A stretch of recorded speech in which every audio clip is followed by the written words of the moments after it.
ketika aya seorang Habib ahli batin nyaba ka Banten kuari nyaba ka Pandeglang pernah netes gencai mata sebab naon sebab nyana bisa ngobrol jeung laut ketika nyana ngobrol jeung cai laut ceurik nyana sebab ieu laut teu katahan deuk naik ka dieu Gunung Karang hampir-hampir cak Habib ahli batin Allahumma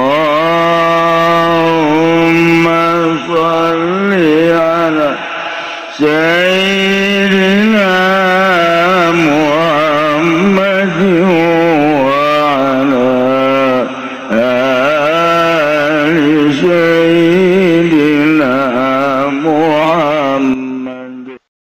Dailah para jamaah kaum muslimin wal muslimat rahimakumullah kita rek nyaritakeun ngaji sim geuring mah lantaran isin ka kiai-kiai di dieu wirang ka ama cacak-cacak ama masih geuring ya insyaallah meureun hiji hadis dua hadis mah aya nu apal ngan kulantaran di aya ama taaduban ka ama embung lah maningan dongeng seputar eta bae mun ku urang dicaritakeun ti mimiti babad Bantenna terus ka Pucuk Umbuna terus ka Serang terus Pandeglang Labuan aya saha di Labuan teh kaya di urang teh aya Syekh Daud Cibandat aya Syekh Asnawi Caringin beuh belah dina aya Ki Husein Carita geus puguh di Bantenna aya Syekh Maulana Hasanuddin aya Syekh Yusuf ya Allah ya Rabbi kabelah dina aya Ki Abdul Halim aya Mamang Armin Cibuntu Kiai Prawira beuh pohara jasa disusul kuno kamari ieu urang apal Abuya Cidahu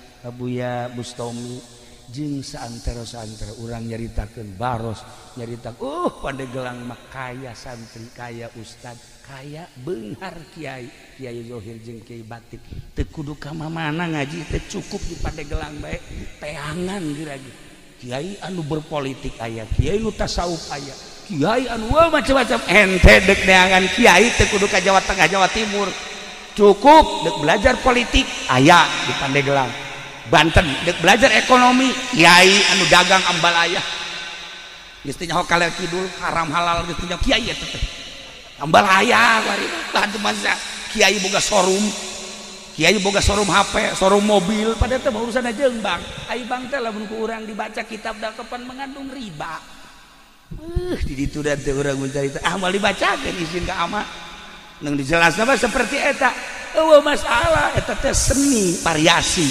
jadi di Pandeglang teh kiai anu tasawuf loba kiai anu zohir bae loba kiai anu zohir batin ambalaya kiai anu berpolitik loba kiai anu berekonomi loba kiai anu berbudaya ge ambalaya teu kudu neangan ka mana tapi ketika aya seorang Habib ahli batin nyaba ka Banten kuari nyaba ka Pandeglang pernah netes gencai mata sebab naon sebab nyana bisa ngobrol jeung laut ketika nyana ngobrol jeung cai laut ceurik nyana sebab ieu laut teu katahan deuk naik ka dieu Gunung Karang hampir-hampir cak Habib ahli batin nu kukula kuari karandapan Habib teh hiji Habib Lutfi dua Habib Umar tilu Habib Japat Habib Sehan eta bangsa Habib-habib nu waduh aredan edan Allah dari sieu mah edan jahe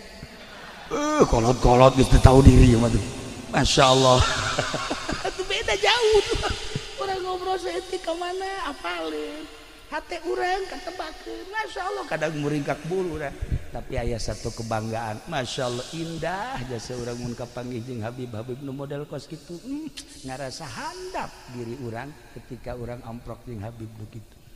Para jamaah kaum muslimin wal muslimat rahimakumullah iyalah carita seputar Pandeglang seputar kiai inget di Pandeglang aya dua hiji dasim di daerah dia dua jasim di daerah anyar ilmu anu terus kabelah dieuna dimuridkeun ialah ilmu ti Syekh Mansuruddin Cikadueun anu baheula nyekel satoriyah salah sahiji anu muncul kabelah dieuna rifaiyah kabelah dieuna qadiriyah wan naqsabandiyah geus lamun jelema nyekelan kos kitu insyaallah moal daekeun ngadahar duit ti pamarentah. Beteung teh dijaga besi pentingna teu bisa tahajud sebab urang ngadahar duit ti pamarentah ulah loba ti bupati baheulanan. Pentingna hudang mah hudang tapi ieu kekereucuman teh teu bisa pas gitu. Eta hese tadek nobatanana kos kitu teh. Ieu mah urang ngobrol pada santrina bae. Supaya orang ulah daek ngadahar duit bupati aya leutik mah. Tuh kan sama katara ku aing hayang kan ja. Doh mantak ieu kadaleuna sinarat eta leleb teuing. Itulah para jamaah kaum muslimin wal muslimat rahimakumullah. Moal dilanjutkeun cerita-cerita selanjutnya jeung ngajina ge. Geus teu kudu make hadis jeung Al-Qur'an, cukup cerita seputar Pandeglang. Jang cecekelan urang besi aya nu can apal wajah tasmiyah titi mangsa tentang Pandeglang. Jeung aya dua kiai cikal bakal anu istimewa selain daripada ti Kesultanan Banten horenganan aya. Ngan ingat ieu keturunan-keturunan Banten nu baheula mun asli ieu tembak baheula ku Belanda. Sebab jelema nu asli keturunan Banten teh boga ruhul jihad anu tinggi. Anti Belanda teh nampak dicatat dina sejarah kiai anu anti Belanda nyawa taruhanana. Nah dengan cak nu arasli teh ka kampung teu nyebutkeun keturunan Banten, teu nyebutkeun keturunan Cirebon. Sebab lamun kanyahoan zaman Belanda tembak dibuing seret maka dilanjutlah ku anu bangsa rada semis masalah nu aslina ge aya ngan nu bodoh. Maksudna zaman Belanda lamun nu pinter keturunan nu asli tembak tapi lamun keturunan asli bodoh masalah. Sebab naon moal aya jihadan. Sebab jihad ge moal didarajekeun nu hebat eta kan jelema na keturunanna istimewa kemudian ruhul jihadna pasti tinggi pinter ngomong sakecap dua kecap ditaluturkeun ku jelema perang teh ya. Ieu teh kumaha pemimpin. Urang lamun nyaritakeun baheula masyaallah Ki Ahmad Khatib terus ka belah ditu da sejarah-sejarah Banten.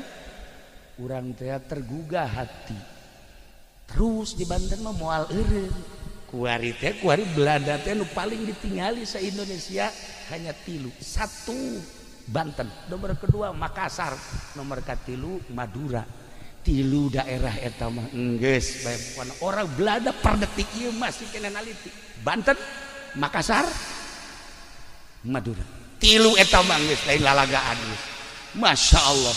Sebab lawan aya andil orang Makassar di Banten. Aya andil orang Banten di Makassar. Aya andil orang Banten di Madura. Aya andil orang Jawa Timur bukan Madura Jawa Timur di Banten. Nu 3 eta mah persatuanana luar biasa. Nu mantak menang ge babat Banten dibantulah ku orang-orang tersebut. Maka sampai ayeuna orang-orang Belanda, Inggris, Prancis neliti saha nu bergerak di Banten. Siapa orangnya? Saha nu bergerak di Jawa Timur? Siapa orangnya? Saha nu bergerak di Makassar? Saha jelemana? Sampai ayeuna masih keneh diteliti keneh bae. Itulah para jamaah kaum muslimin wal muslimat rahimakumullah. Sim kuring ngarasa bingah biasanya baka dieu ngarahara ieu kalau surur ka rencangan sim kuring ieu teh sebab Kiai Haji Jamal sok datang dari itu malam Salasa obrol-obrol di ditu teh ai pas ka dieu kula mikiran eta si lamun balik sedeket eureun ngaji teh jam 12 atau jam 1. Eta mun balik ka dieu jam sabaraha di Jamal eta moal bisa sosonoan meureun malam Salasanya. Tah ieu lah para jamaah. Jadi artinya jadi akrab lah. Teu aya jarak antara sim kuring jeung Ki Jamal. Kiai Asep baheula rakana kan nya geus ngiring ka Baghdad ka mana alhamdulillah lumantak hubungan Cilongok jeung Solok Jengkol. Ieu ge Solok Jengkol ge aya catetanana nu mantak disebut Solok Jengkol teh. Aya wajah tasmiahan, pohoan tadi teu kabahas tapi geus penting teu kudu. Aya kunaon nu mantak disebut ieu kampung Solok Jengkol aya lah. Ya, para jamaah kaum muslimin wal muslimat rahimakumullah perkampung-perkampungna ieu teh aya menang Belanda baheula. Sejarahna aya di Belanda. Di Indonesia hese mun urang neanganana. Jadi mun hayang apal urang kudu ke Belanda ka ditu. Hese. Nah, gitulah malam ieu alhamdulillahirabbil alamin jang menggugah sejarah ternyata Pandeglang lain sakadar daerah biasa-biasa, kaya dengan potensi-potensi anu berjuang di keagamaan. Sampai ayeuna Pandeglang tetap diperhitungkan kiaina jeung santrina. Ulah dikira Pandeglang lamun geus turun we ka Jakarta, wah urang Jakarta sarieun beak sapi beak, pasar beak urang Pandeglang. Itulah ya, jadi malam ieu sakadar membuka supaya tergugah hati urang-urang Pandeglang, supaya neruskeun sepak terjang leluhur urang, sepak terjang karuhun-karuhun urang anu ibadahna mu ditataan kiai-kiai aya catatanana. Di Labuan aya kiai sabaraha kiai nu hebat, di Anyar sabaraha, Caringin aya sabaraha, terus ke belah dieu ka Serang aya sabaraha, Pandeglang aya sabaraha. Wah, istimewa nu panglobana di Pandeglang di dieu. Gitulah seputar tentang Pandeglang. Hatunan gitu garada simkuring hapunten tina samudaya kalepatan sareng kakiranganana, urang doakeun ama mudah-mudahan dibere kakiatan ku Gusti Allah. Kiai Jamal sekeluarga mudah-mudahan dipasihan kanugrahan ku Gusti Allah. Kitu keneh keluargana Kiai Asep jeung sajabana sadayana mudah-mudahan aya dina rahmat Allah Subhanahu wa taala. Urang nu haladir di dieu di berbagai elemen mudah-mudahan sami-sami aya dina tangtaingan Gusti Allah Subhanahu wa taala. Doakeun simkuring insyaallah ngadoakeun urang pada silih doakeun dalam rangka li'ilai kalimatillah sekemampuan urang pondok pesantren anu dakwah mimbar anu di pemerintahan anu di perekonomian hayu pada babarengan dakwah menuju ridho Allah Subhanahu wa taala. Terakhir putra Kiai Haji Jamal anu di sekitar urang doakeun mudah-mudahan janten jelema anu saleh bisa neruskeun ramana akina jeung uyutna ka dituna dalam rangka li'ilai kalimatillah. Sakitu ti simkuring hapunten tina samudaya kalepatan sareng kakiranganana wallahul muwaffiq ila aqwamit thoriq. Wassalamualaikum warahmatullahi wabarakatuh.